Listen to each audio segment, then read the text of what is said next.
Every rancher failed to break the killer stallion, until a widow tamed it in minutes.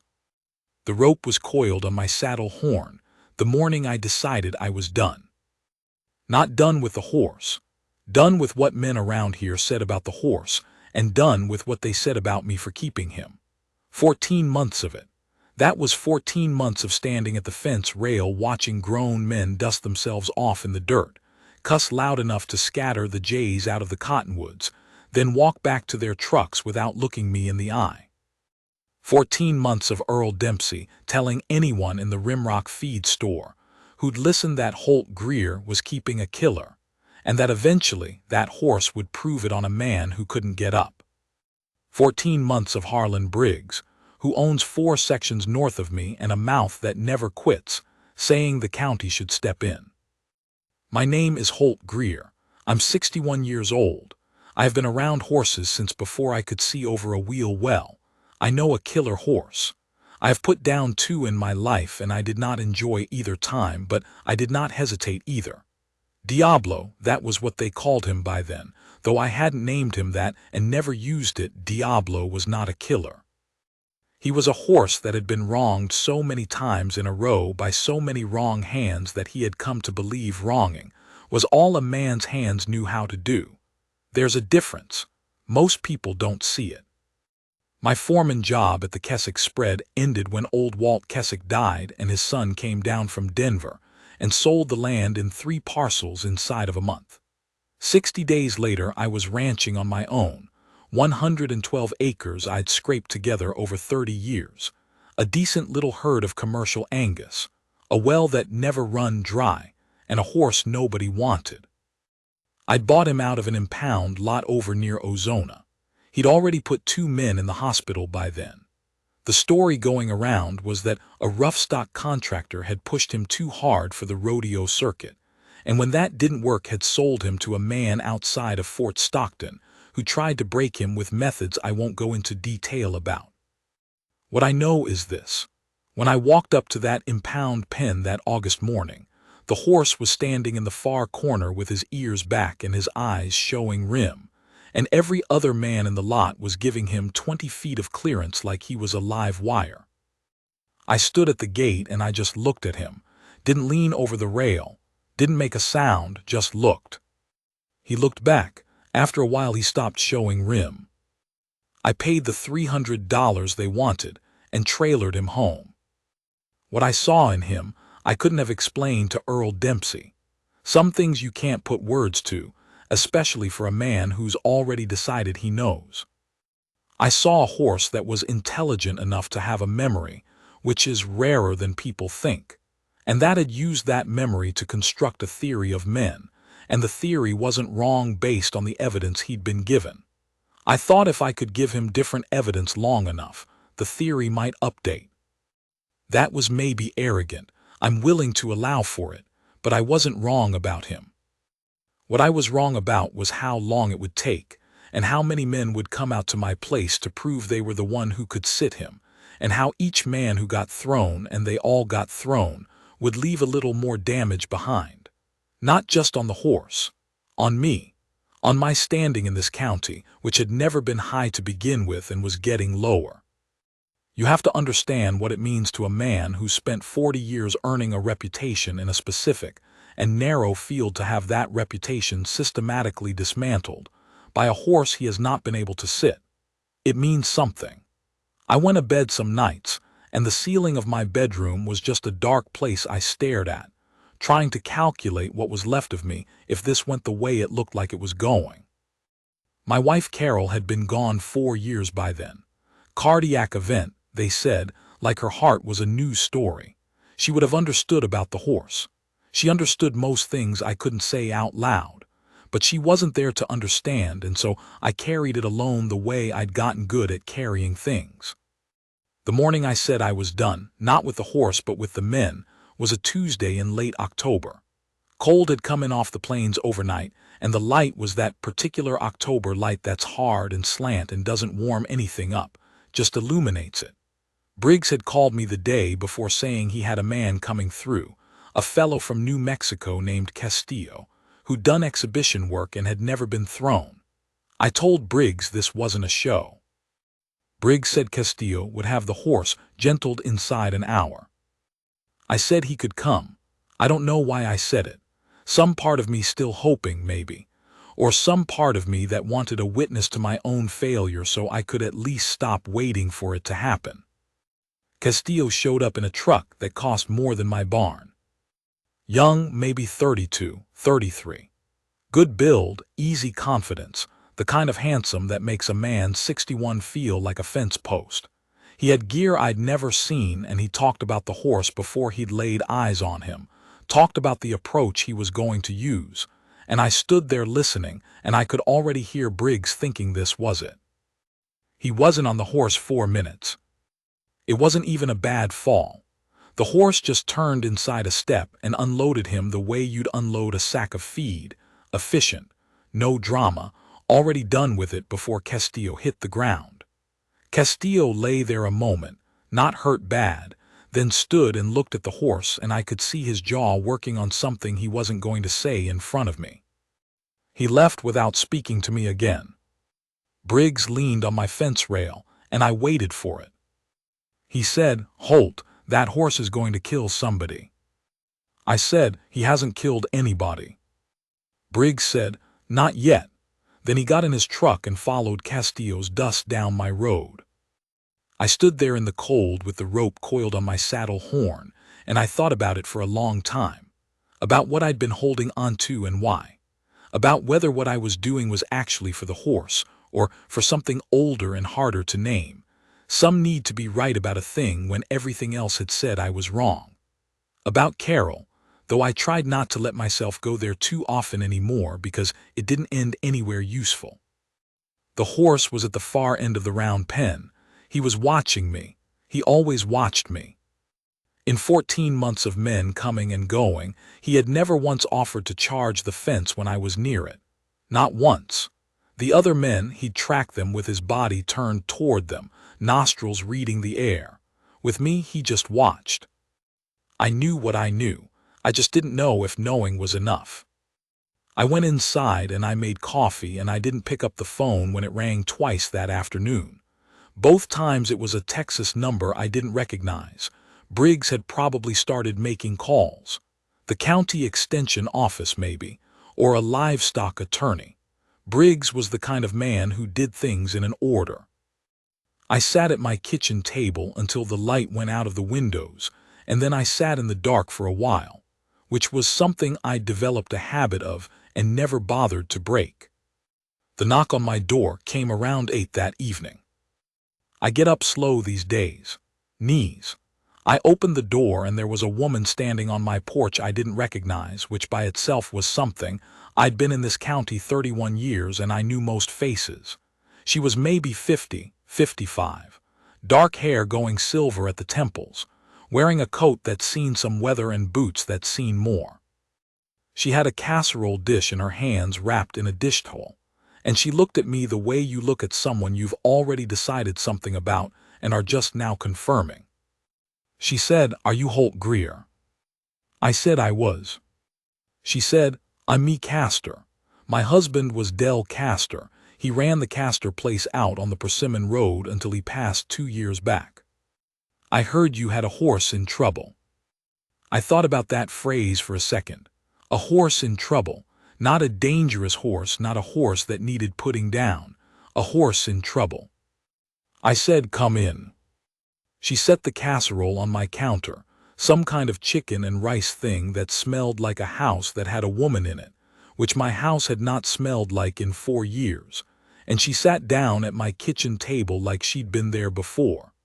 I got 2 cups of coffee and sat across from her and we talked. Del Castor I knew by reputation. He'd been a serious horseman, a quiet man, died of a stroke out in his own south pasture. Me had kept the place running herself for 2 years. I hadn't known that, but it didn't surprise me when she said it. She said she'd heard about the Stallion from Donna Rigsby at the feed store. Donna knew everything that moved in this county, and usually knew it first. She said she'd heard the horse had beaten everyone who'd tried. She said she'd spent 30 years working horses alongside Del, and she had a thought about what might be wrong, and she'd like to see the animal if I was willing. I looked at her across my kitchen table, this woman I'd never met, and I tried to read the angle. Wasn't one I could find. She wasn't selling anything. She didn't have the look of someone who'd come to tell me I was a fool, which was the look I'd been seeing most often lately. She had a calm about her that was specific. Not the calm of someone who'd never been tested, but the calm of someone who'd been tested enough times that the results were mostly in. I said, "It's dark." She said, "That's fine. I don't need to do anything tonight. I just want to see him." We walked out to the round pen with a flashlight and a lantern hung on the post. The horse was in the shelter at the far end, and when the light hit the pen he came forward a few steps and stopped, looked at us. Me stood at the rail and she didn't say anything for a long time. The horse watched her. He turned his body slightly toward her the way he usually only did with strangers, scenting, reading. Then, and I've turned this over in my mind many times since, he took 2 steps forward and stopped again, and just stood there in the dark and the lantern light. Me said quietly to no one in particular, "He's deciding." I said, "Deciding what?" She said, "Whether it's worth the trouble." I didn't say anything. She stayed at the rail another 5 minutes without moving, without talking, and then she said she'd come back in the morning and she thanked me for the coffee and she walked to her truck. I stood at the pen rail alone for a while after her tail lights went away. The horse was still there, closer than he'd been. I'd had a lot of men come through this gate, and not a one of them had said what she'd said.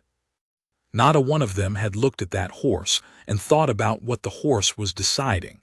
They'd all come in thinking about what they were going to do to him. I didn't sleep well that night, but that wasn't unusual. She came back at 7:15 in the morning. I was already up, had been since 5, had fed, and was on my second cup of coffee when her truck came down the road. She was in the same coat. She had a leather bag over one shoulder and she didn't knock, just came around the side of the house toward the pen, and I followed her out. What happened over the next hour I've tried to describe to people several times, and I haven't done it justice yet. I'll try again. She went into the pen alone. I stayed at the rail. She didn't carry anything in, no rope, no flag, no stick, nothing. Just herself. She walked to the center of the pen and stood there, and the horse immediately put his ears back and turned sideways, and I had my hand on the gate latch. She didn't move. The horse moved. He went around the outside of the pen in a tight arc, testing. She pivoted to keep facing him, but she didn't step toward him, didn't step away, just turned slowly, keeping her face toward him. He stopped, ears still back, but he'd stopped. She crouched down, not all the way to the ground, just a lowering of herself, a reduction, her hands loose at her sides. The horse's ears came forward a degree. I've been around horses my whole life.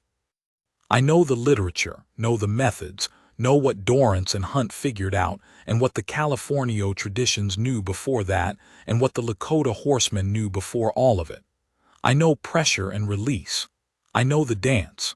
But what I watched me Castor do in that pen for the next 45 minutes was not a method. It was a conversation, and she was the one listening. The horse made his way to her by degrees. Each time he came closer, she stayed still. Once he got within 10 feet, he stopped, and they just stood there looking at each other, and I thought, this is what I saw when I stood at the impound lot gate. This is the moment I saw and tried to hold onto through 14 months of other men undoing it. She's got it. He touched her shoulder with his nose. She didn't move. Didn't reach up to pet him, didn't make a sound. Just let him do the deciding the way she'd said. After a while she stood slowly and turned and walked back to the gate. The horse followed her 3 steps, then stopped. She stepped out and closed the gate, and the horse stood at the fence watching her go. We walked back to the house, and I poured more coffee, and neither of us said anything for a little while. Then she said, "He's never been allowed to say no." I thought about that. I said, "All those men, they came in wanting to take something." She said, "You didn't. That's why he watches you different." I hadn't known she'd noticed that. I hadn't thought anyone noticed that. She came back 6 more days in a row. Each day she was in the pen longer. Each day the horse came to her sooner. By the 4th day she had her hand on his neck. By the 6th day she put a halter on him and he stood still for it. And I watched from the rail with something in my chest that I couldn't have named right then. Some unwinding of a coil that had been there so long I'd stopped feeling it as tension and started feeling it as just the way I was built. On the 7th day she saddled him. I want to say that right. She saddled him, cinched him up, no fuss, no fight, the horse standing ground-tied in the center of the pen like he'd done it every day of his life. She gathered the reins and she put her foot in the stirrup and she looked over her shoulder at me and said, "You want to be in here for this?" I said, "I'll stay at the rail." She mounted. The horse stood. She sat him a moment, feeling him settle under her, and then she asked him to walk and he walked, and she asked him to turn and he turned, and she rode him around that pen for 20 minutes at a walk and a slow jog, and when she stopped and stepped down he had a good sweat on him and his eye was soft. She undid the cinch and pulled the saddle and stood with it propped on her hip, and she looked at me and I looked at her, and there was nothing either of us could have said that would have added to it, so neither of us tried. Later, sitting on my porch with the sun going long across the pasture, she told me about Dell. How they'd come to the horses the same way, the two of them, had believed the same things about what a horse needed, and what a horse was capable of if you gave it the right kind of room. How after he died she kept working with horses because it was the only place she still felt herself clearly. How she'd almost sold the Castor place last spring because the upkeep alone was getting to her, then decided not to.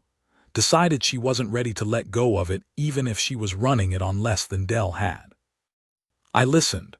I'm not always a good listener. Carol told me that more than once and she was right.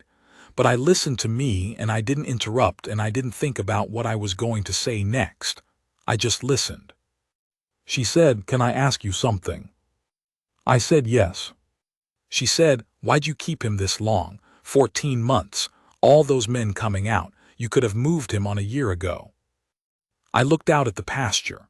The horse was in the far corner now, grazing, and the last of the October light was on him, and he looked like what he'd always been underneath, just an exceptional horse, a smart and difficult animal that had made a decision about men and needed someone to give it cause to unmake it. I said, because I knew what he was, and I didn't want to let what other people said about him be the last word. She was quiet a minute, then she said, "I figured it was something like that." I looked at her then.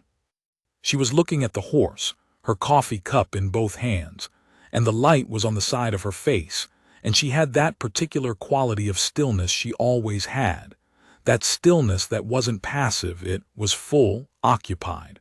A woman who was entirely present in a place and didn't need to be anywhere else. She said, still looking at the horse, "Dell would have liked you." I didn't know what to do with that, so I just said thank you. She came back the following week, and the week after that. It wasn't about the horse anymore. The horse was settled, was coming along good, would be a fine animal inside another few months. She came back and we'd sit on the porch in the evening and talk, or not talk, and I'd make dinner sometimes, or she'd bring something. And the shape of my days, which had been very fixed and narrow and solitary for a long time, began to change in a way I noticed but didn't remark on. There's a particular loneliness that isn't dramatic. It doesn't announce itself, doesn't come in like a weather event. It's just the accumulation of seasons without someone to say the small things to.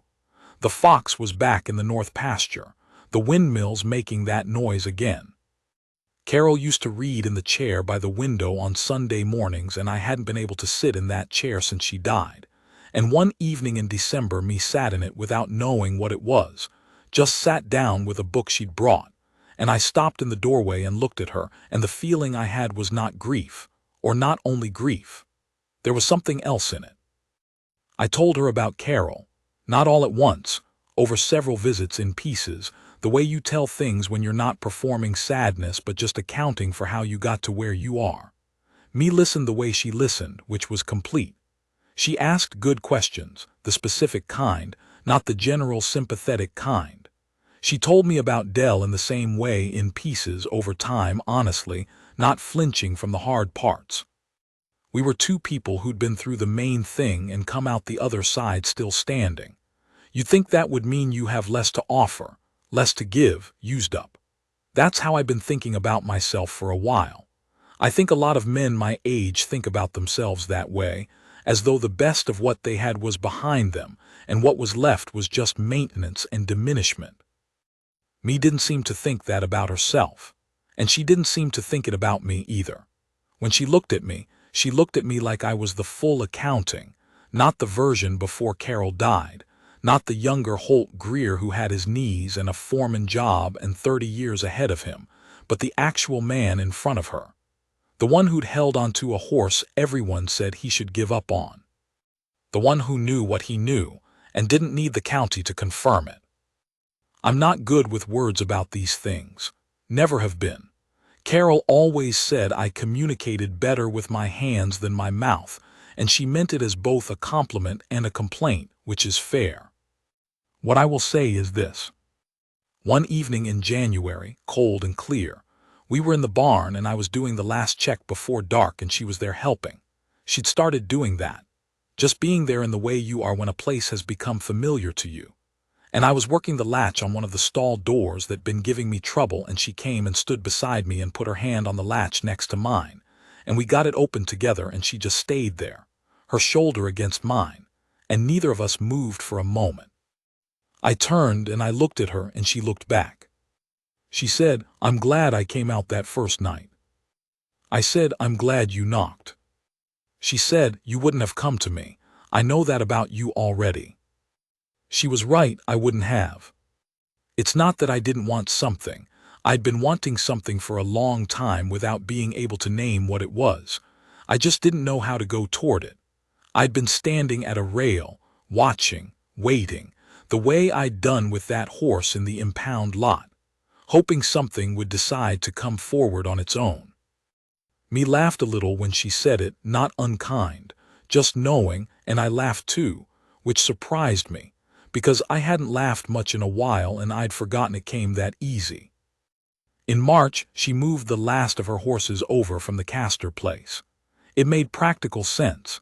She said so, and I agreed, and neither of us pretended that practical sense was all it was. Briggs drove by one afternoon in April when we were both out working with the Stallion in the round pen, me in there with him, me at the rail. Briggs slowed on the county road and watched through the fence for a minute, and I watched Briggs, and then he drove on. He's never mentioned the horse since. I don't think he knows what to do with what he saw, a horse that had beaten every man in the county standing easy at the center of a round pen with a woman's hand on his neck. I imagine it rearranges something for a man like Briggs. It rearranged something for me too, though not the same way. What it rearranged in me was this. I'd spent a long time believing that being right about something didn't matter if you couldn't prove it, that a reputation you'd built in silence couldn't hold against the noise of men who talked louder and owned more land. I'd started to believe that the things I knew and could do, and had stood for across 40 years of working with animals and working this land, were in some final court of judgment not enough. Not impressive enough, not profitable enough, not loud enough to matter. Me came to my door because she'd heard there was a horse in trouble. She'd looked at that horse the first night and seen what I'd been seeing for 14 months. She'd gone into that pen the next morning without a rope or a flag or a method, just herself, and she'd let him make the decision. And when she looked at me across a kitchen table and said, "You didn't come in wanting to take something," that was the thing. That was it. 40 years of working animals the right way, quietly, without demanding credit, without performing it for an audience, and she'd seen it in about 30 seconds of watching that horse watch me. There's a thing that happens when you're seen accurately by someone you respect. It doesn't feel like being praised. Praise can be wrong. This was different. It was like a measurement. She'd taken an exact measurement, and it came back matching the one I'd been carrying in private all this time. She's here now. Has been since March, and I don't think about it in terms of how long anymore.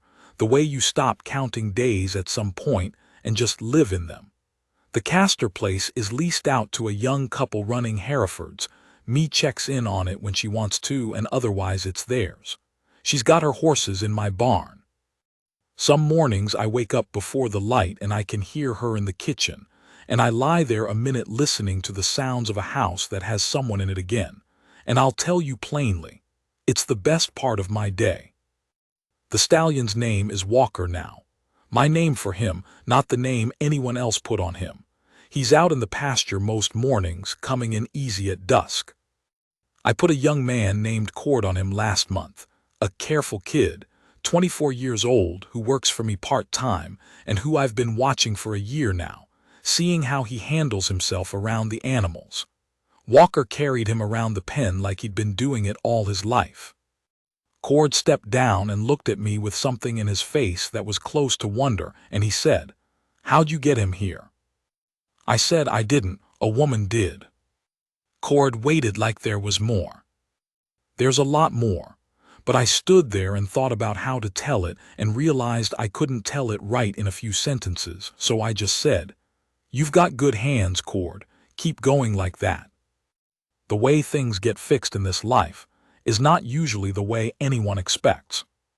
I'd been waiting for a thing to break through by force, by one man finally being better, stronger, more skilled than the ones before him. Better technique, better gear, something that would push through. It didn't come through force. It came through a woman standing still and letting an animal make a choice. Same way she came into my life. Didn't push. Just knocked on a door on a cold October evening with a casserole and a question, and stood there in the dark on my porch looking at me like she already knew something and was just waiting on the confirmation. I have been a man that people in this county have underestimated for a long time. I know that. Some of it was circumstance, and some of it I allowed because I didn't know what to do about it. What I know now is that being seen by the right person is worth more than being recognized by everyone. I'd rather have one person with good eyes than 100 who aren't looking. She knows what she's got in Walker, and she knows what she's got in me. I think about that on good days and on hard days alike. On the hard days it's enough. On the good days, which are more of them lately than they've been in years, it's everything. This morning she was out at first light, working with a young mare she brought over from the Castor place. I was having coffee on the porch and watching. She had her back to me and she didn't know I was there yet, just her and the horse in the pale early light, and I watched the way she moved and the way the horse responded to her, and I thought about that first night she came to my fence. What she saw, what she said. He's deciding whether it's worth the trouble. I didn't decide as fast as that horse did, but I got there. The porch boards are cold under my boots this time of year. There's frost still on the water trough, and the cottonwoods along the creek are bare. Me turned and saw me and raised one hand, not a wave, just a raise, and went back to the mare. And that one small thing, her raising her hand to me in the early morning, the easy familiarity of it, the fact that she knows I'm there, that she expects me to be there. That's mine. After everything, that's mine.